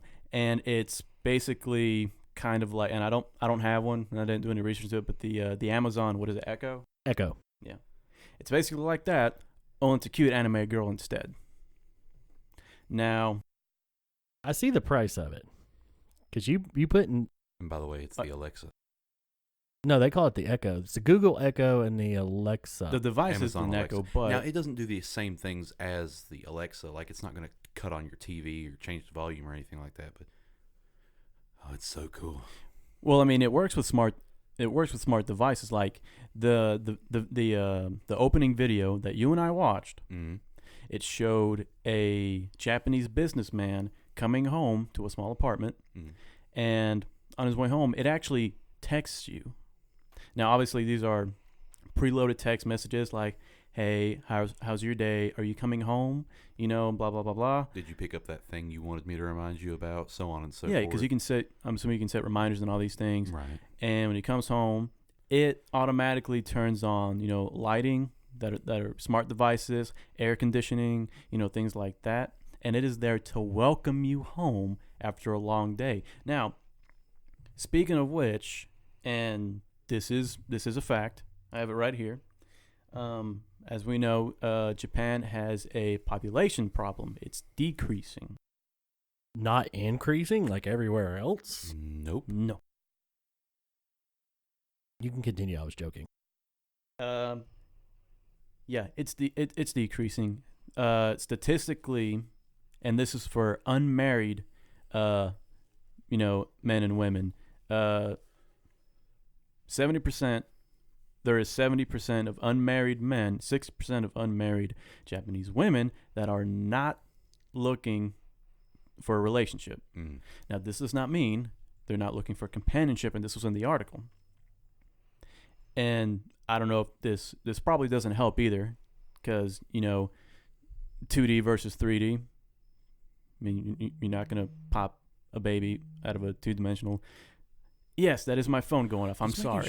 Just making sure. Sorry. Yeah, we're going to silence that next time. I probably should have done that to begin with. Yeah, you really should have. It's fine. Okay, I'll help you out because you're struggling. But Not anyway, to be I mean. saw. Now they have a default anime girl Right. in the gate box. Her name is Azuma Hikari. Mm.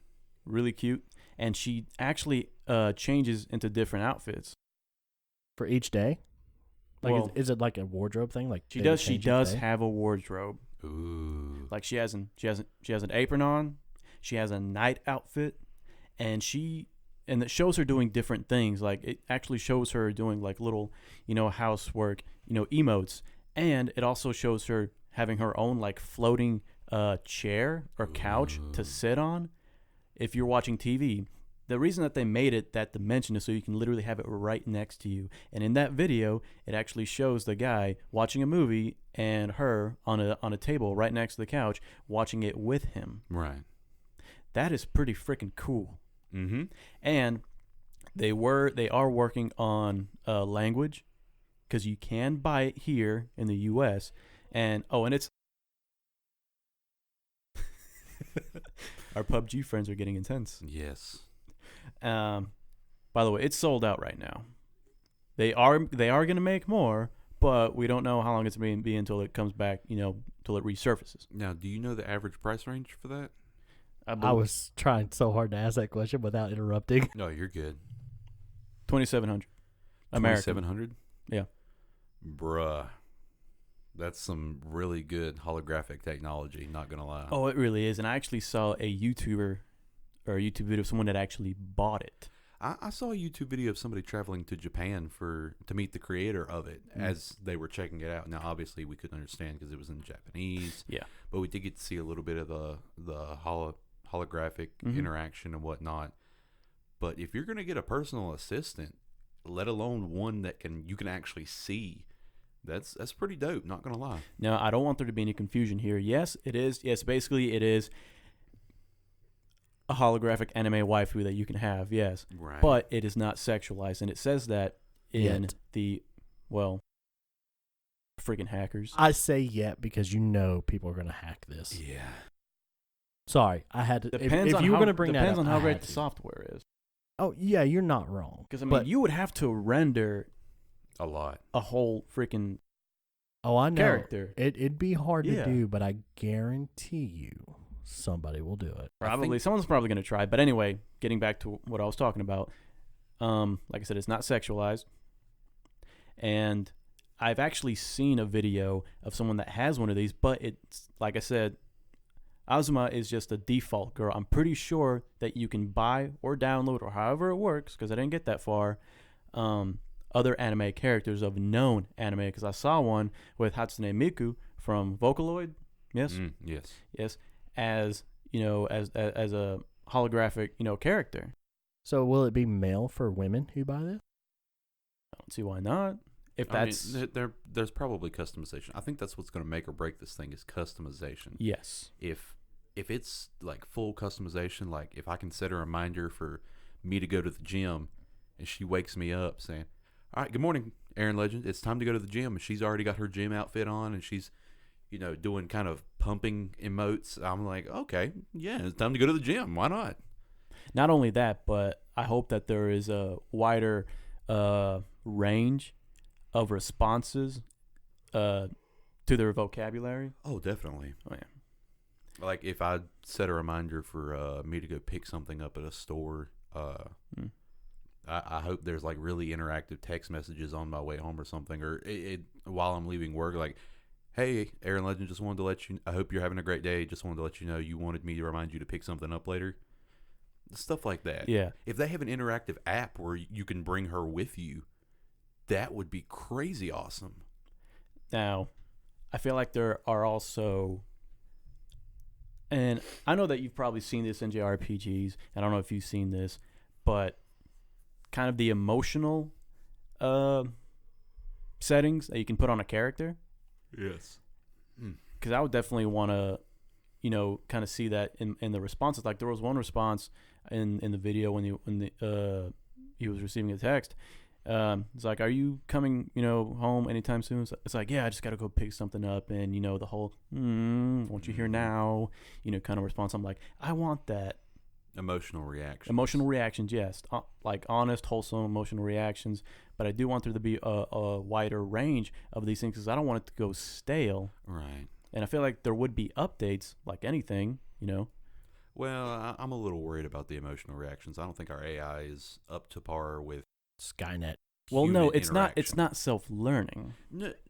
No, but at the same time, well, it could be self-learning. Like if I set a reminder for me to go get something like from the grocery store and she texts me asking me to pick it up and I'm like, nah, never mind. I can understand the little grumpy, you should bring it home kind of thing. But at the same time, it's not like it'll know that that's a bad thing or a good thing. Well, that's self-learning. But yeah, I don't think our AI technology is that far enough for human interaction to develop a reaction out of the hologram. Now, data farming, you could do that. You're getting into more commercial-based stuff. Well, I mean, it was commercialized. No, I mean like data farming from people who own one. Like you would have to emotionally data farm. Well, emotionally, no, but I mean like things that it knows that I want to do that I do on a normal basis. It can, remind me of or bring up. I don't want it to send me links for car parts if that's... Would you like links for car parts? No, I want to search for them myself. It just happens to be a byproduct of people farming my data knowing that I look for that kind of stuff. So you and then want your trying relationship to be completely one-sided. Yes. You monster. Do you know what anime is? One-sided. I get to watch and they do things. He's not wrong. You're gonna make me want to say it. But now Say they're what, Juan? with us. You get one pipi touch. Hey, Asalimi, Asalimi, Asalimi, Asalim. I don't know if they're gonna get that. Nah. Can we You say don't that? mess with the Zohan. Okay, now they'll get it. Can we say that? Yeah, it's a movie quote. The P word though? Pipi? Penis. Okay. We're not monetized yet, so I don't know why I'm worrying. No, it's not a big deal now. But I mean, for 2,700, That's a car, a cheap car. To be honest, I think this technology was supposed to be used in China. Is it not the same technology that they use in their SUV? I don't know anything about that. China has an SUV that has a holographic AI assistant that's anime based. I'm thinking that's where it comes from. I mean, that's cool, but I don't want that in my car. I want that in my I do. house. I want it in my car, in my house, in my phone, everywhere I go. Anyway, Sorry, I'm having to deal with something. I No, want you're like the good. Krieger style. Oh anime my wife. god. The what? He doesn't watch archery. Oh. Okay, good. Yeah. Okay, and before we get on to the opinionated part of this, I want you to talk about Ruby, because Ruby's coming out with season 3. Ruby's coming out with season 3.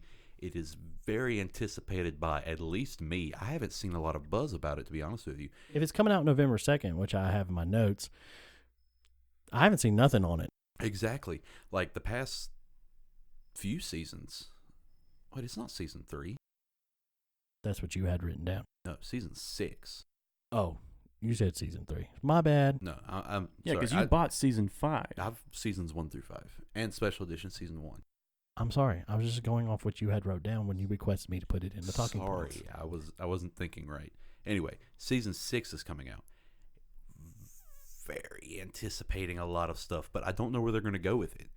Like the main hype was seasons 1 through 3, but now it's kind of died down in hype. Rooster Teeth has got Red versus Blue has been their really, really, really big one. Second to that being Ruby.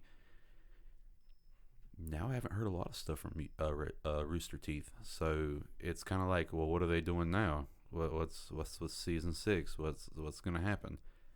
But it feels like I'm the only one asking that. It does seem that way because, like I said, I don't know nothing about it. I don't either. I hadn't seen any trailers, advertisements, or nothing. I was just wondering. I was like, is Ruby done? Just one day randomly wonder, is it done? Is there more? So I typed it into Google. November 6th or something like that. Season 6 is coming out. What's the exact date on that, by the way? November 2nd. November 2nd, season 6 of Ruby comes out.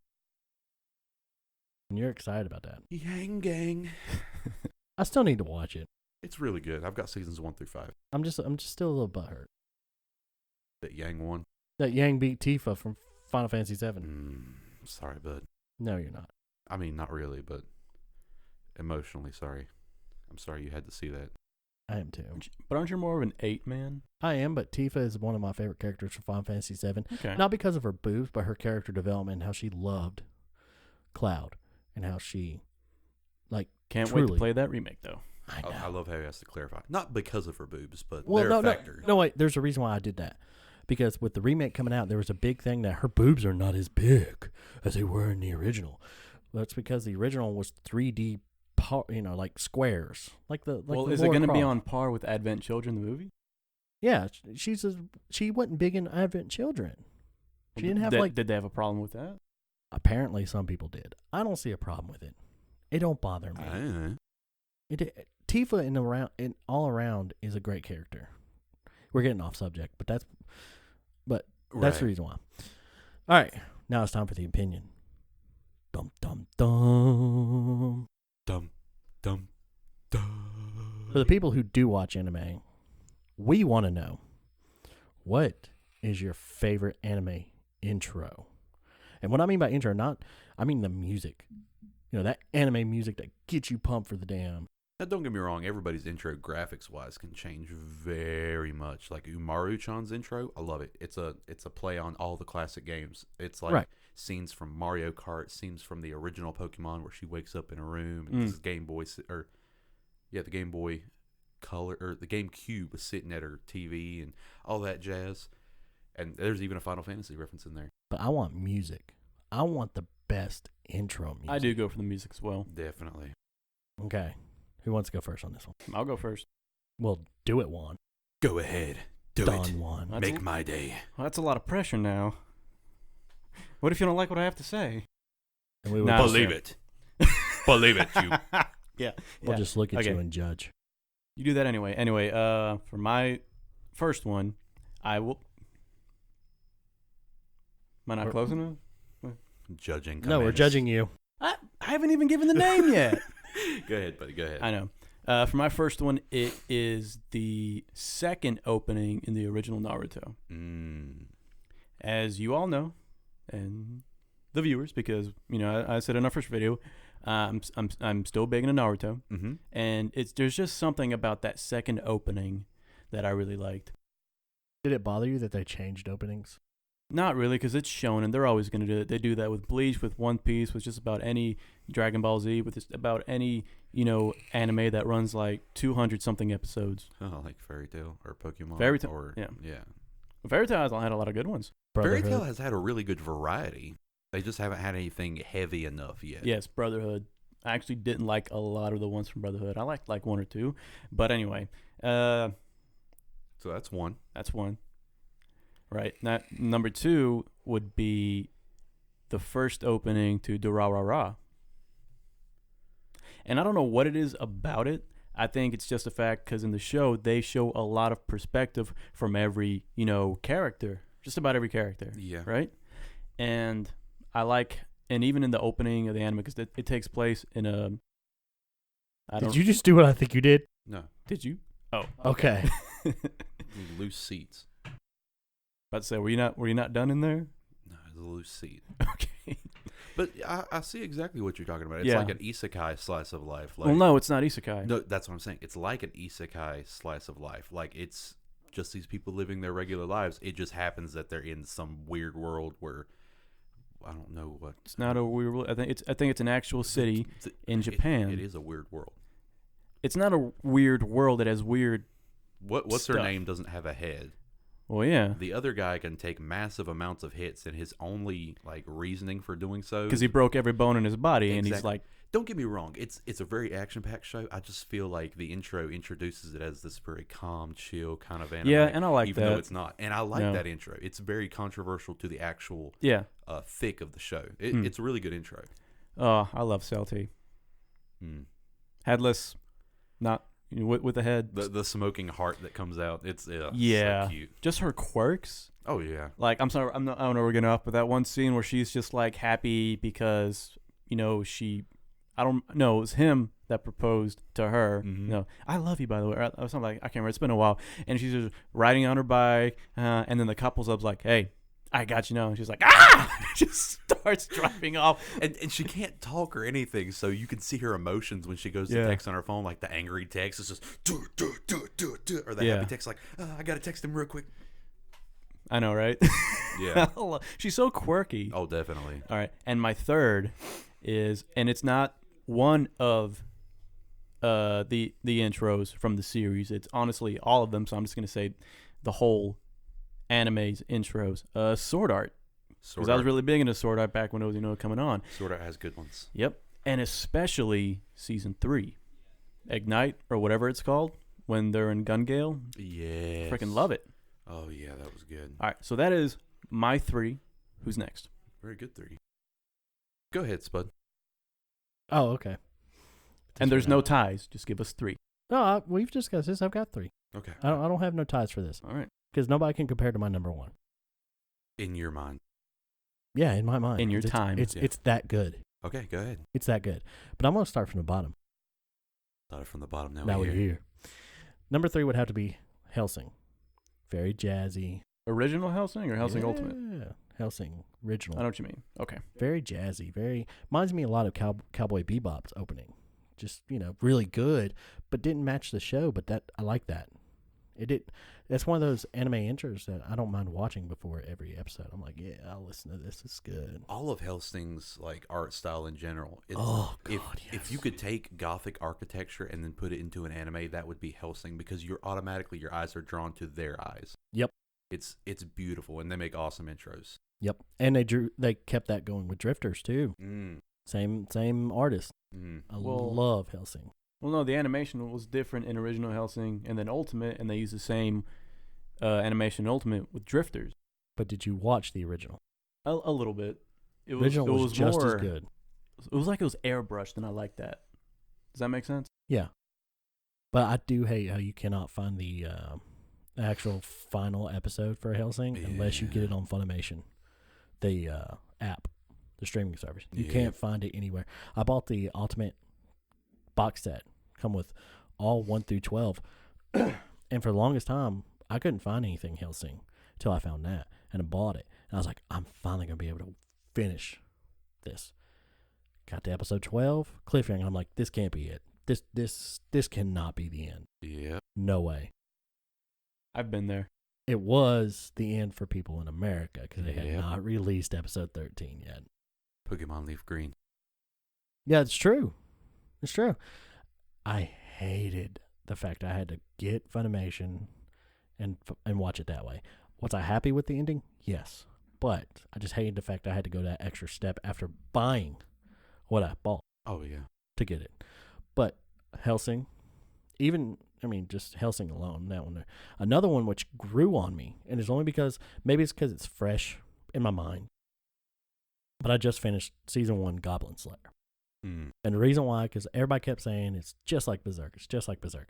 No, it's not. It's not like Berserk. It's not.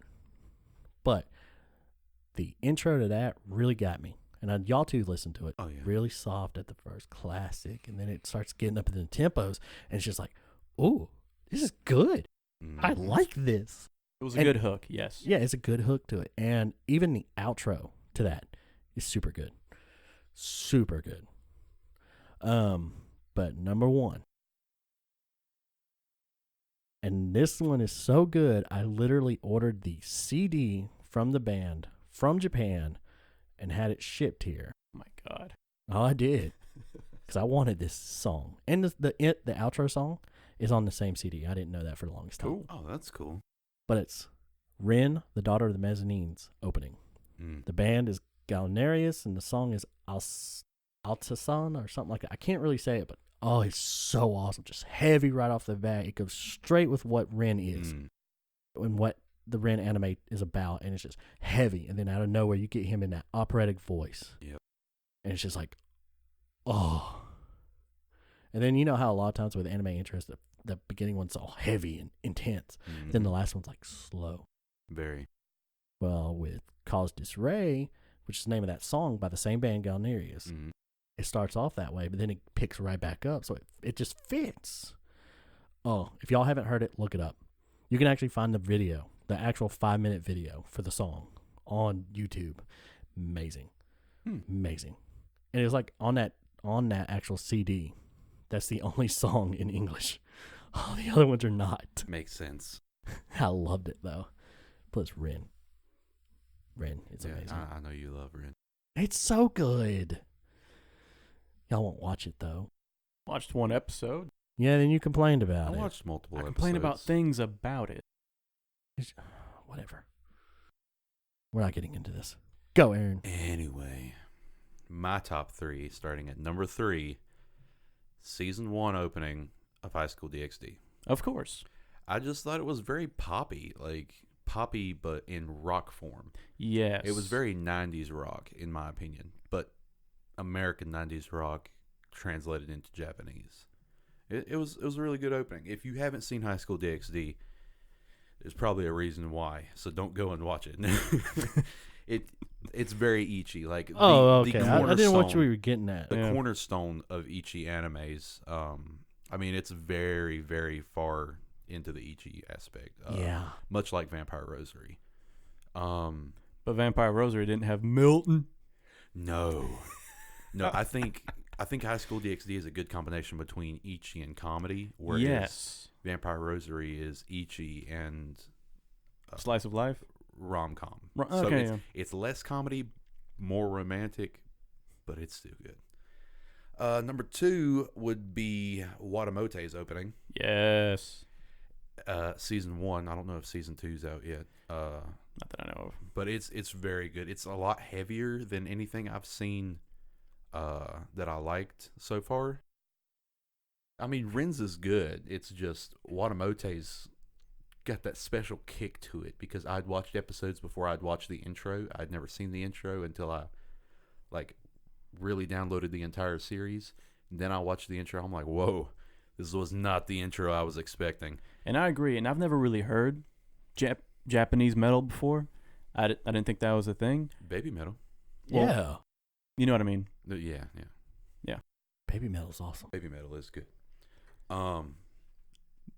But yeah, like the show's very funny. It's not even slice of life. It's just straight comedy. Yeah. Like seeing how an otaku lives, like super depressing, super Oh yeah, the social anxiety. social anxiety, all that jazz, and then you've got the Yes, as that's what I'm soon as talking about, The that. intro starts, like you're thinking, "Whoa, hold up! That was not that little girl that can't talk to people that I just saw." It was very good controversy in the intro to the actual plot. And then number 1, Dum dum dum. I honestly don't know how to explain it. Season 3 opening of Overlord. I can't tell you why I like it so much. It's not the animation. I know that. It's got to be the song. And somewhere in that song, it just makes me feel like this would be a really good song if they made Venom the Japanese anime. I know. It just all the lyrics. Can't stop, won't stop eating, can't stop, one more bite. Just constantly talking about eating and consuming and power, and it's just. I don't get Venom from that. I'm thinking. I do. I get seduction from that. And you see the very next verse: can't stop, won't stop feeding, can't stop, not enough. Now that you explain that to me, oh yeah, I see. It's it. very heavy, and that one line that what's her name? I don't know her name. Albedo. Oh, that one line that Albedo makes while her and the other vampire are just leaning on Lord Mumanga is like, anything can be eaten, even if you say no. Like that just makes me think of Venom right off the bat. I could see him saying that to Eddie Brock. You see, if they've done Japanese anime for everything. Like they did the X-Men series. X-Men series, your favorite guys, Supernatural. Did a Japanese Supernatural anime? You didn't know that? No. Oh, you didn't know that? No. Oh, yeah, they have a Supernatural anime. Yeah. But yeah, like if they made a anime based off Venom, I feel like that would be their biggest hit. I have to agree. I just love it. It's not as heavy as Watamote, but it's got that punch factor to it. It's a good medium. Oh, yeah. And those are my top 3. Like you said, with all this, we want y'all's interaction with this in the comments. Oh, yeah. I love hearing about some of the weird intros. Like, Yeah. Because we will want to look them up in here. Give us your top 3. Cowboy Bebop. I hadn't heard that until maybe a year ago when this man showed me. It's so good. It was really good. Let's go. It's just so catchy. You just Oh, Space Dandy. Space Dandy. Space Dandy is a good one too. Yeah, very bright, very beautiful looking anime. Very weird, but very great. Oh yeah. Space Dandy. What do you expect? Okay, he's a dandy guy in space. All right, moving on. Noodle shop. Oh yeah. Can we start a noodle shop? Like that? Yes. Damn right. We're going to call it Boobies. What the hell? All right, moving on. We're going to go into our last segment of cars. And in this one, we're going to touch the subject first, then we'll get into our opinionated stuff. Vroom, vroom. Boom, boom. As we said in the intro, though, there's been some problems at the Frankfurt Auto Show. Now, if y'all don't know what the Frankfurt Auto Show, it's a lot of times where car companies come and unveil their new concepts. It's an expo. Yep. Yeah, it's an expo for car makers to say, hey, this is what we got in the works. Camera. Change. No, it just came back. Well, Now it's gone. okay. After we had to change the battery out right there. What I was saying was Frankfurt, which is the auto expo, which everybody comes and brings their cars in. Like Mazda's showing a new rotary RX-9 coming out. Yeah, super excited. Me too, actually. And stuff like that. There's been problems with it. Activists have come out and blocked the train full of VWs because they want more electric cars. Now, I'm about to quote Jeremy Clarkson on this. Do you know what all they have to do to make an electric car? A lot. They have to mine the earth, which is actually bad for the ozone, and do all this other stuff just to get the nickel and some of the other stuff to make the actual stuff. Lithium-ion batteries. Yeah. He did a stint on it on one Top Gear episode. Went through the whole entire thing of how bad it was for the earth and what they're supposed to be doing. And then, here's the funny thing. They can't just do that in one spot. So say like the car is being produced in Germany. Mm-hmm. Well, they have to get the nickel and stuff from the mines in, I think, Japan. So that's got to travel. So how are they helping the Earth? It takes a lot of resources to do anything with this. Oh, definitely. And it's all SUVs. Now, I agree. I don't want any more SUVs. I'd rather have sedans or sporty cars. But SUVs are a popular thing right now. Oh, yeah. I would rather see more Datsun 240 size cars that have a 2-cylinder or something really small than seeing like Priuses. Yeah, like Priuses everywhere. It's low emissions, but only because you choose that low emission. And they've proven on many episodes of Top Gear that electricity is not good. Like, it's not good for the cars. It takes forever to charge. Mm-hmm. I mean, yeah, you can do certain things to make it a 40-minute charge time, but that's still 40 minutes. Imagine you're on a road trip. Right. You've And got your Tesla. and don't get me wrong, they're charging faster, but we're just not there yet. And the amount of time that it takes us to mine these materials and get that far, we're already doing so much damage just to even begin to scratch, like coming close to what gasoline engines can do now. So, yes, I do agree that gasoline engines are bad for the ozone. We know this. But until you find me something better than electricity, I'm not going for it. I will not go for an electric car. It's the lesser of the two evils, basically. Mm-hmm. But I will still take my petrol engine. Now, if you guys are wanting more electric cars, try modeling them after some of the most famous cars, and people might be more inclined to buy them. Like what's a good one? The one from the '80s, very famous, from Back to the Future. DeLorean. DeLorean. If they made a remake of the DeLorean, you don't have to cost any paint. It's a very small, lightweight car. Doesn't take a lot of batteries to run it. That would be super cheap, super fun, and super cool looking to drive around in an electric car. I would own one. You know what'd be cool? They made it faster than 80 miles an hour. That would 88. be cool, yeah. Get the reference right. It's 88. If you could even get it up to that speed. It wasn't supposed to be able to go up to 88. Yeah, I know. But it's 88 miles an hour in the movie, buddy. That was pretty close. Pretty darn close, yeah. But now, and see, this is the thing. Everybody's screaming electric cars. So, supercars are trying to go more into this. Now, we touched on this last week with the whole Elon Musk going to the Nürburgring with his Model S. But Porsche is making a sports car.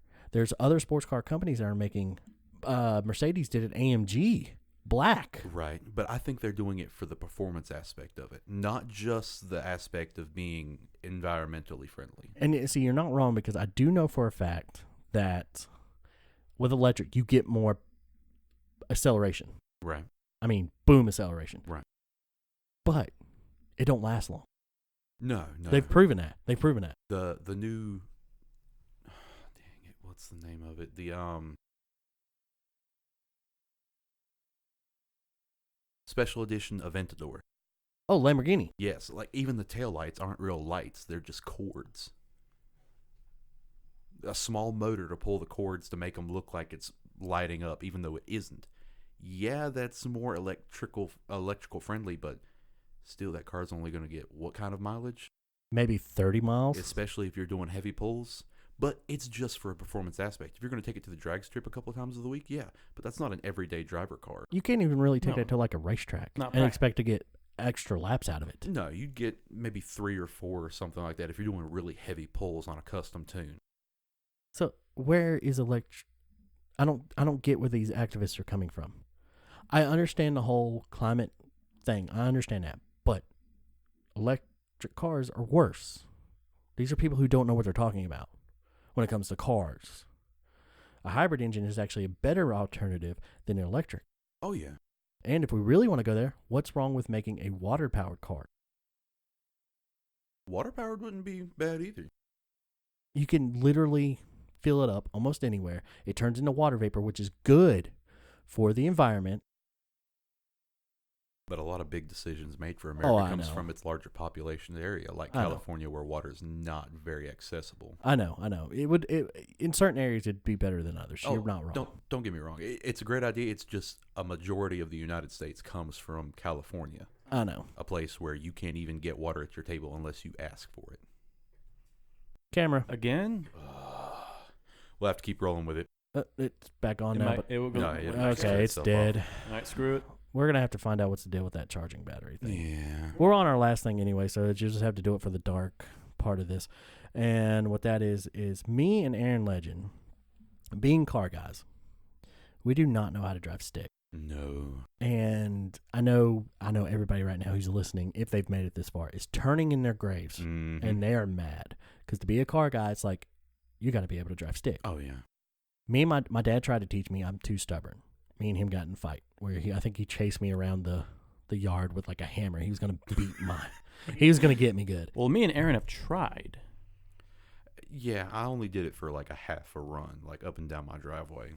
Because it's so different when you get out on an actual road. Oh, yeah. See, now my first original car, the Mitsubishi, was a stick shift, but I wrecked it, and then I moved in with my dad, so I didn't get to have that. And it was just easier for me to get on an automatic. Right. So that's the reason why, and I never took the chance to learn. I do want to learn just because I would like to get that whole race feeling with, a Datsun or anything yeah. like that. People say that you have a whole new connection with your car when you can control everything. Yep. And I love my car to death. I like the manumatic slapstick kind of thing, but it's not the same. I know I'm going to be more connected with the car that I choose to get in manual. That's why I want a Datsun. I want something that I can really heavily modify, aftermarket support, if I do decide to keep it. So with that being said, me and Aaron here are at a kind of a dilemma. We have how many cars up for debate that we were going to get Oh, man. to learn? We've got choices between a 350Z. And we narrowed it down to like 4, right? Yeah. 3 or 4. 3 or 4. The 350Z, any of the S30s being 240, 260, or 280Z, the RX-8, C4 Corvette, and I think that was it, was it not? Okay. My opinion, I do not want that Corvette. Get it away. I do not want to learn the Corvette. The Corvette is it's a brainchild of mine. Ever since, what's their name? Mighty Car Mods. Ever since Mighty Car Mods came to America right before the official release of Fast 8. Well, when they did that C4. Yeah, they did the custom C4 Corvette. That was beautiful. I've never seen a wide body C4 before, and I loved it. I want to build something like that. I really do. But this is something me and you are going to learn in. Exactly. So after we've figured out how to drive the car, if I wanted to keep the C4, I would. But to be honest, it's very hard to find a 90s C4 in manual at a decent price point. Exactly, because it's a Corvette. Exactly. And the 350s, they're all modded to God knows what.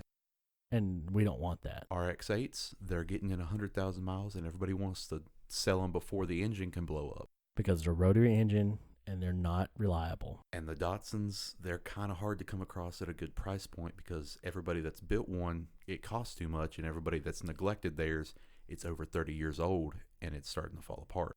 Right. I definitely say no to the C4. I don't think we should go with the 350, if you ask me. Okay. 2 I have in mind is the RX-8 and the Datsun. Datsun is because I want a Datsun. Well, I understand that completely. Oh, Datsun. But I say the RX-8 because one reason. It's about to die anyway. Was it going to really matter if we tear the clutch out of it? Oh, yeah. Because all this car is going to be is us to literally learn and break it so we can get something that we're going to take better care of. Right. But if I'm going to invest in something at least $5,000 or more, then I want a car I'm actually going to keep. So if I find a decently priced Datsun, which I have, I found one for $10,000. It was really nice, really kept up very well. I may go with it and wind up keeping it. Now, who's to say in the future you may have some money saved up and you might want to buy it off of me, or you may find one of your own you want to fix up. But for the time being, that'll be our Anime Royalty Radio car. I agree with that, and I like that too. Mm. So we want to hear what y'all think we should get. Now, when we mean Datsun, if nobody knows, we mean the 70s model Datsuns. Yes. That's the ones. I don't mind the early 80s or later 80s Datsun before Nissan actually bought it, but I want the originals. Now, I'd be cool with an 80s 280. Oh, okay, yeah. 'Cause it's fuel injected. They've got the new 2.8 liter fuel injection system And going. and same thing with the Datsun. That's one reason why I'd rather go with the 280 over the 240 because it's fuel injected, where Right. the 240 is carbureted, and carbureted has a little bit of problems getting up and going, acceleration. Right.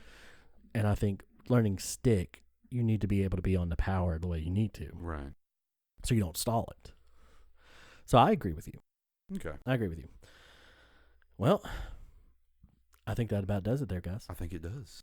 I think we are done with episode 3. Don Juan, what kind of car do you think we should get? Oh, now we're back on cars. I thought we were done.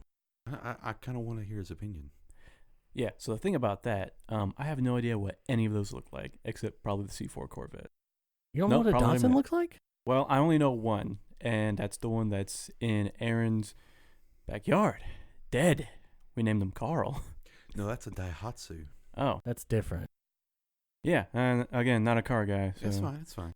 We'll show you later. Yeah, it looks a lot like Zelda. Oh. It looks a lot like Zelda. Then But we'll show you some I pictures like later. Zelda. And for Zelda the is nice. for the viewers who don't know, a friend of ours has or had, what are we going to go with here? He has. He has a, what year is it? It looks like an 80s model Daihatsu. Yeah, but it's a 300Z. Yeah. Oh, no, you're thinking of Zelda. That is a 300Z. I'm talking about Zelda. Yeah, Nissan 300ZX. Yeah, named Zelda. Mm-hmm. Doesn't run. No, but I like the way it looked. Yeah, that's not an 80s model, I don't think. No, that's 300s came out in the 90s. But if you said it looks like that, I go with that one. It's the grandchild of the 240s. Exactly. Still ran by Nissan. Yes, because Datsun was bought by Nissan. We'll show you. We'll show you. Anyway, I think that's pretty much it, guys. All right. Got a couple of shout outs. People who have really helped us. One is our buddy Lance, who has a Twitch channel, which get on to me here because I'm going to have to look it up because I cannot remember it off the top of my head. We love you, Lance. We do. I mean, he's a real good guy. I worked with him. He's a friend of the family, really. And he has been doing a Twitch channel where he's been doing a lot of Apex Legend stuff. And I want to say the name of it's Cryptic Chalk. I'm going to make sure. Right there. Yeah, I was right. Cryptic Chalk.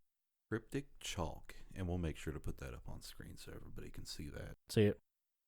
He's gave us a couple of shout outs on there. And Yeah, we'll put it down in the description. definitely do Also. that. Also had a couple other people shout us out. One of them is our good friends who make an adult channel that's not suitable for children named Sin Station. They literally gave us a shout out on Twitter. Thank y'all very much. Very much. Thank you. Appreciate it. Yes. And anybody who's helped share anything, we really appreciate it. Video 1, which episode 2 is getting ready to drop. I literally finished the editing on my audio today. Sometime this week, we are getting it out. Episode 1 now, 6,000 views going. I think that's ecstatic. amazing. That is amazing. I was not expecting that, to be honest. No, none of us were. We were looking at 200 tops. We checked it the other day. We're at 6K, and I'm like, wow. Yeah. So we really appreciate all the support, and we hope that y'all still continue to support us. It's just a dream to actually do this, and we want to get to the point where we're bigger. So just keep doing what y'all are doing. We'll keep trying to put content out for y'all. But with that being said, with the shout outs and everything like that, that's it. And with me, as always, through the end of this, it's Don Juan, Thanks for watching, guys. Aaron Legend, See you next time. and I'm Mr. Spud. And we'll see y'all for episode 4.